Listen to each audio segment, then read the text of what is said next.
Nandini ho ako sa nandini ako sa Carding Sari-Sari Store, Lumian, may halo-halo pa. Ay galing ho tayo din doon sa Kalantas. Galing diyan tayo bumaba ay naputol na nga ang karsada at pakit pa daw ng Antipolo.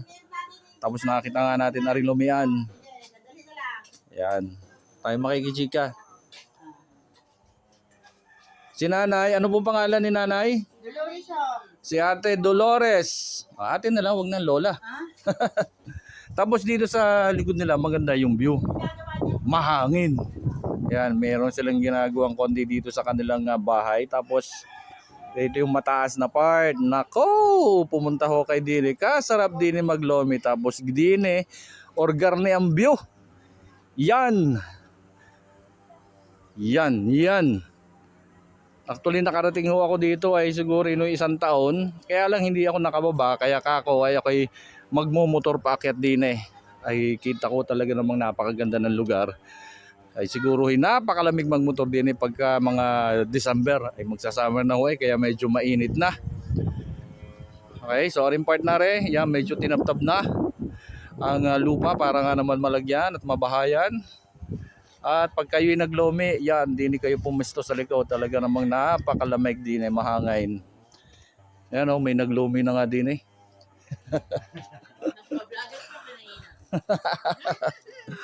Napablog pa ang kinainan ng lomi. Si ate, ano pangalan po? Roslyn Gonzalez. Gonzales. Si ate Roslyn Gonzales. O, pag kayo napakit ha, hindi kayo maglomi kay Harding. Cardings. Baka nasa Quiapo si Kuya Carding ngayon. Nasa lupo.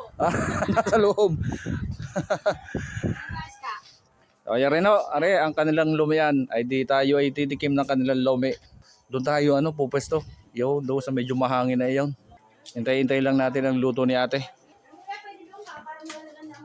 Oo nga, maganda-gandang view doon. Pasukin natin ang kusina. Yan, ito lumi na talaga ito. Buto maya-maya yung halo-halo ha, maya-maya. Ay di malamig dito ate pagka Disyembre. Ay sobra ho. Sobrang mahangin pa. mahangin, oo. Talagang mapuno. Buti naman at mapuno at naaalagaan pa ang inyong lugar na re. Ay lagi ho yung alaga. Yan ha pinagputol ho dyan yung niyog. Mga niyog na. Wala namang mga illegal lagi. Wala naman dahil ho dyan yung mga puno lang na yung mga nyatanim nila, yung mga kaingin. Parang wala ako nakikitang usok-usok. Meron din kaunti. Paminsan-minsan. Yung mga tatanim ng gulay. Ay, oo nga naman. Kailangan nga naman malawak-lawak ang taniman ng gulay. Pero solid pa ho. Napaka mapuno pa ng lugar. Yan. Nakulo na. Kaunti lang nga rin. Maya-maya ilumi na.